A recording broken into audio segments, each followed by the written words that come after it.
China shocks global energy markets by halting LNG imports from the US. China abruptly ends $2.4 billion in US LNG imports. Pada bulan Maret 2025, China secara tak terduga mengumumkan penangguhan semua impor gas alam cair (LNG) dari Amerika Serikat dengan nilai tahunan sebesar 2,4 miliar dolar. Keputusan ini secara luas dianggap sebagai balasan langsung setelah ATAS memberlakukan tarif 10% terhadap barang-barang asal Cina hanya sebulan sebelumnya. Sebagai pengekspor LNG terbesar dunia pada tahun 2024, memproduksi lebih dari 91 juta ton, AS tiba-tiba kehilangan akses ke pasar terbesar kedua mereka. Sebagai tanggapan, Cina dengan cepat mengalihkan impor LNG-nya ke Eropa, baik untuk menghindari tarif AS maupun untuk memperluas pengaruhnya di kawasan yang sangat membutuhkan alternatif pasokan energi dari Rusia.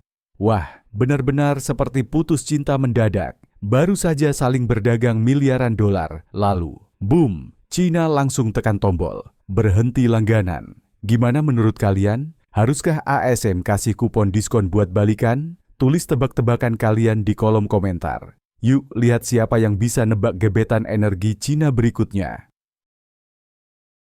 Europe becomes China's new LNG destination. Setelah AS tersingkir dari permainan, Eropa dengan cepat menjadi tujuan utama pengiriman LNG Cina. Negara-negara seperti Jerman, Belanda, dan Italia menyesuaikan strategi impor mereka untuk memanfaatkan LNG Asia yang lebih terjangkau. Uni Eropa mempercepat proyek penyimpanan, memperluas infrastruktur pelabuhan, dan meningkatkan investasi pada sistem transfer energi di seluruh blok tersebut. Di tengah krisis energi yang sedang berlangsung akibat konflik Rusia-Ukraina, Eropa dengan antusias menyambut aliran LNG yang dialihkan ini. Sementara itu, AEE itu hanya bisa menyaksikan saat pangsa pasar, kemitraan, dan daya tawarnya di Eropa. Wilayah yang dulunya menjadi pusat strategi pasca pandemi dan pasca krisis energinya, mulai hilang. Australia steps in a new $1.5 billion LNG deal with China. Saat sektor LNG AS terpukul, Australia diam-diam mengamankan kontrak LNG senilai 1,5 miliar dolar dengan China Resources Gas, salah satu konglomerat energi terbesar di China. Dalam kesepakatan selama 15 tahun yang dimulai tahun 2027 ini, Australia akan memasok 600.000 ton LNG setiap tahun. Gas LNG Australia tidak hanya 20% lebih murah dibanding gas AS, tapi juga tiba di China 10 hari lebih cepat karena kedekatan geografis. Kontrak dengan Woodside Energy ini lebih dari sekadar kemenangan komersial. Ini adalah pernyataan geopolitik. Australia, sekutu lama di ASEAN, kini menjadi mitra energi utama China. China's Strategy for Energy Independence. Dengan kebutuhan energi yang sangat besar sebagai ekonomi terbesar kedua di dunia dan populasi 1,44 miliar jiwa, China menempatkan LNG di pusat strategi energi nasionalnya. Sejak AS memberlakukan tarif terhadap barang-barang Cina pada tahun 2019, Beijing secara bertahap mengurangi ketergantungan pada LNG Amerika dari hampir 20% menjadi hanya 6%. 5,4% dari total impor pada tahun 2024. Sebaliknya, China telah mengamankan perjanjian jangka panjang dengan Qatar, Rusia, dan negara-negara Asia Tengah, berinvestasi dalam proyek pipa gas Asia Timur yang akan beroperasi pada 2027, dan memperkuat kerjasama energi dengan Australia dalam hal LNG maupun mineral penting. Langkah-langkah ini bertujuan untuk menjamin keamanan energi dan menghindari ketergantungan berlebih pada satu pemasok di tengah meningkatnya ketegangan dagang. The fallout, US LNG industry faces a reckoning. Sebelum penangguhan, AS mengekspor sekitar 400.000 ton LNG ke China setiap tahun, menghasilkan 2,4 miliar dolar. Kini, terminal LNG AS dibiarkan dengan persediaan tak terjual, kontrak yang dibatalkan, dan biaya pengiriman yang melonjak. Sementara itu, Australia telah melampaui AS, menjadi pemasok LNG utama Cina dan pemain besar di pasar energi Asia. Gangguan terhadap industri bernilai miliaran dolar ini berisiko memicu restrukturisasi besar di sektor LNG AS seiring dinamika energi global memasuki era baru, era di mana harga dan geopolitik sama-sama menentukan. Canada's energy shift, embracing China and sidestepping US trade policies. China moves in as the US loses ground. Setelah AS mengusulkan tarif 10% atas impor minyak dan gas Kanada, China diam-diam masuk ke jantung sektor energi Kanada. Rongsheng Petrochemical, salah satu perusahaan penyulingan minyak terbesar Cina dengan kapasitas 800.000 barel per hari, dengan cepat membuka kantor di Calgary. Tak lama setelah itu, mereka mengamankan kesepakatan pasokan minyak mentah dengan Suncor, salah satu raksasa energi Kanada. Pengiriman ke Cina dijadwalkan dimulai pada Juni 2024 dengan negosiasi yang masih berlangsung dengan pemain besar lain seperti Chevron, Shell, BP, dan ConocoPhillips. Dengan memilih kontrak free on board, FOB, kesepakatan ini memungkinkan perubahan tujuan pengiriman yang fleksibel, meningkatkan pengaruh strategis China. TMX Project transforms Canada's energy landscape moment, yang mengubah permainan datang dengan selesainya Project Trans Mountain Expansion, TMX, pada awal 2024. Membentang hampir 1.200 km, pipa ini melipat gandakan kapasitas ekspor Kanada dari 300.000 menjadi 890.000 barel per hari, memungkinkan minyak mentah Kanada langsung mencapai pelabuhan Pasifik untuk pertama kalinya melewati Amerika Serikat. Ini membuka akses langsung ke Cina, Jepang, dan Korea Selatan yang kilangnya dioptimalkan untuk minyak mentah berat dan asam. Sebelumnya, lebih dari 95% ekspor minyak Kanada dikirim ke AS, membuat Ottawa rentan terhadap perubahan kebijakan Washington. Canada awakens, from dependent exporter to global competitor. Ketika diancam oleh tarif AS, Kanada dengan cepat merespons dengan paket dukungan sebesar 6,5 miliar dolar Kanada, di mana 5 miliar dolar dialokasikan untuk membantu bisnis mengakses pasar global. Perusahaan-perusahaan Kanada tidak menunggu. Dengan TMX beroperasi, Rongsheng menjadi pembeli strategis bukan hanya untuk minyak, tetapi juga LNG. Proyek LNG Kanada di Kitimat, British Columbia, yang didukung oleh Shell, PetroChina, dan Mitsubishi, sedang dalam jalur penyelesaian. Ekspor LNG diperkirakan akan dimulai pada akhir 2025, membuka jalur langsung ke Asia. Kanada tak lagi bergantung pada pasar Amerika. Kini negara itu mengarahkan arus energi global, merangkul perannya sebagai pesaing energi global sejati. Kekacauan kebijakan tarif Trump, gejolak ekonomi dan pergeseran global.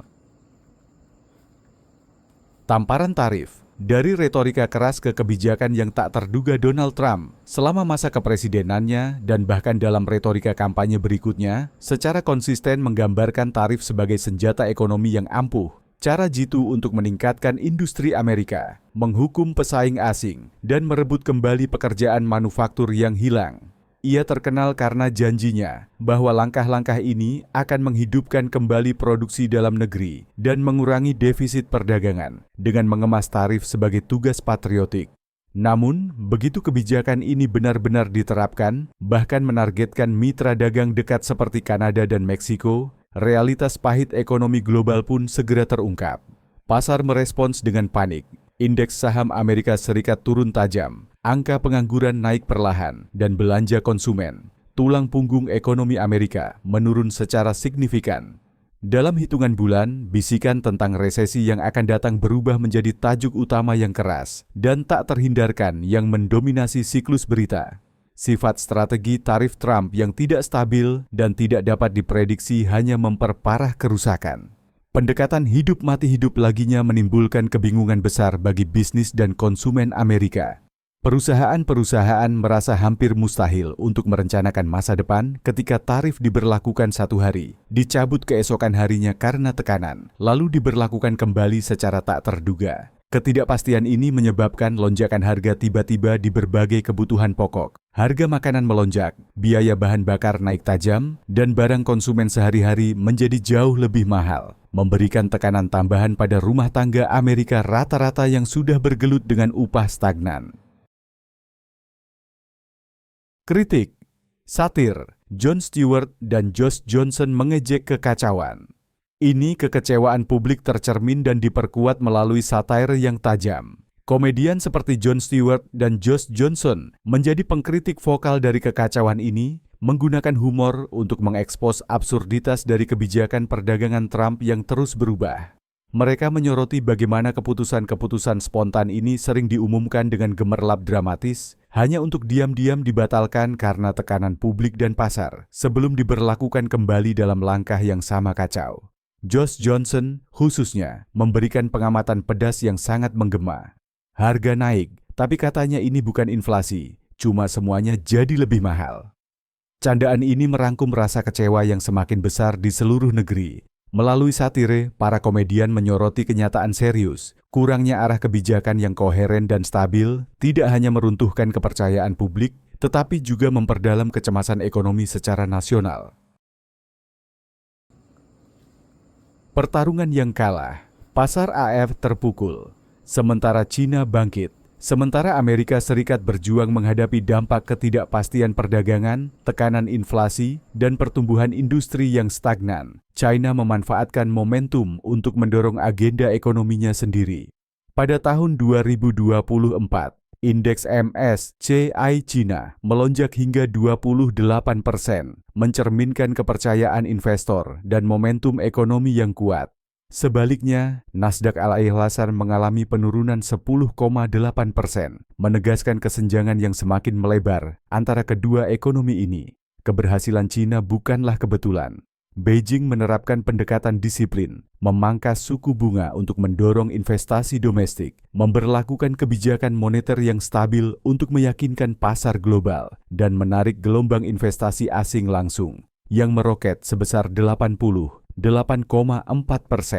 Perusahaan multinasional besar, termasuk raksasa farmasi AstraZeneca, memperluas operasi mereka di China, semakin mengintegrasikan negara itu ke dalam rantai pasok global. Selain itu, China dengan cepat naik di sektor-sektor masa depan yang krusial. Dalam industri seperti kecerdasan buatan dan kendaraan listrik, perusahaan-perusahaan China seperti DeepSeek AI dan BYD muncul sebagai pemimpin global. BYD khususnya tidak hanya melampaui pesaing Amerika dalam penjualan EV, tetapi juga secara agresif memperluas pangsa pasarnya secara global. Sementara itu, industri-industri Amerika Serikat menghadapi biaya produksi yang meningkat, permintaan konsumen yang goyah, dan output manufaktur yang enggan pulih ke tingkat pertumbuhan sebelum tarif diberlakukan. Pada akhirnya, kampanye tarif Trump yang dimaksudkan untuk memulihkan dominasi ekonomi Amerika justru menjadi bumerang secara spektakuler. Itu memperlihatkan kerentanan ekonomi Asia, sekaligus secara tidak sengaja memberi China dan negara lain kesempatan untuk memperkuat posisi mereka di panggung dunia.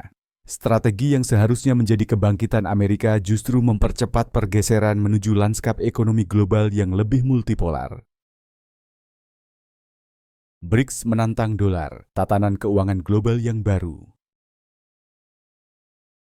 Ekspansi BRICS, kekuatan geopolitik yang muncul.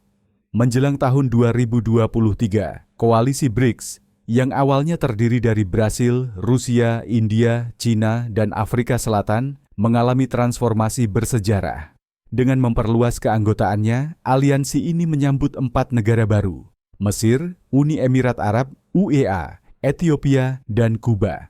Perluasan yang signifikan ini tidak hanya memperluas pengaruh geopolitik blok tersebut, tetapi juga secara substansial meningkatkan kekuatan ekonominya. Bersama-sama, kelompok BRICS yang diperluas kini mewakili 36,7% dari PDB global, melampaui pangsa G7 yang hanya 30%.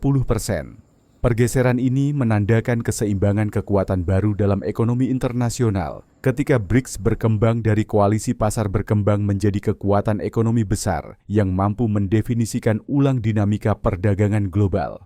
Pada konferensi tingkat tinggi BRICS yang menentukan tahun 2024 yang diadakan di Kazan, Rusia mengambil sorotan utama dengan mempresentasikan proposal revolusioner, prototipe mata uang BRICS terpadu.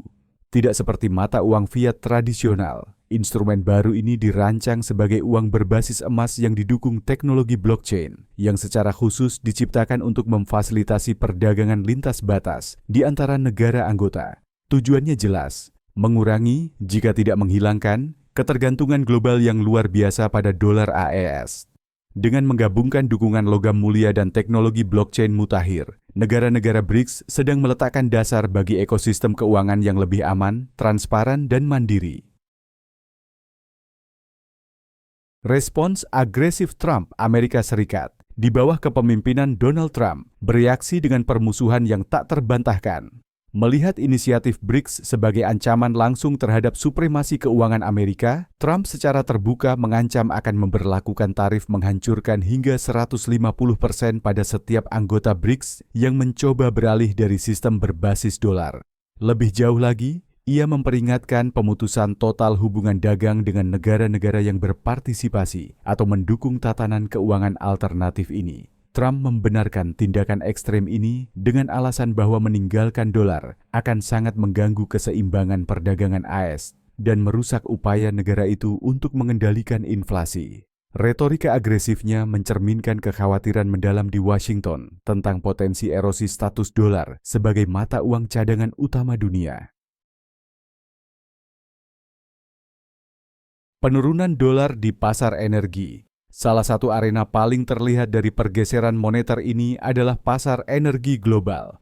Menjelang akhir tahun 2023, sekitar 20% transaksi minyak dunia sudah diselesaikan dalam mata uang selain dolar Amerika Serikat.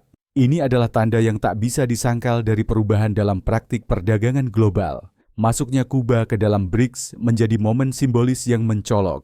Setelah mengalami puluhan tahun sanksi dan isolasi ekonomi yang dipimpin ASA, Havana kini menemukan dirinya terintegrasi kembali ke dalam kerangka ekonomi global, mendapatkan akses ke dana pembangunan BRICS dan perjanjian dagang yang menguntungkan. Semua dilakukan tanpa memerlukan penyelesaian dalam dolar. Kebebasan ekonomi yang baru ini menandai titik balik, bukan hanya untuk Kuba, tetapi juga bagi negara lain yang mencari alternatif dari dominasi dolar.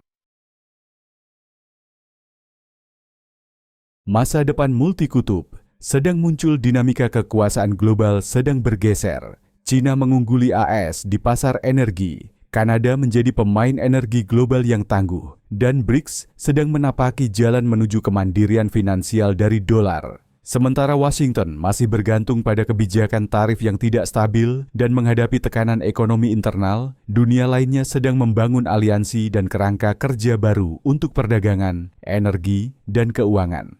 Pertanyaannya tetap, apakah kita sedang menyaksikan pergeseran kekuasaan global yang permanen atau hanya fluktuasi sementara? Apapun jawabannya, babak selanjutnya dari persaingan global ini sudah mulai ditulis.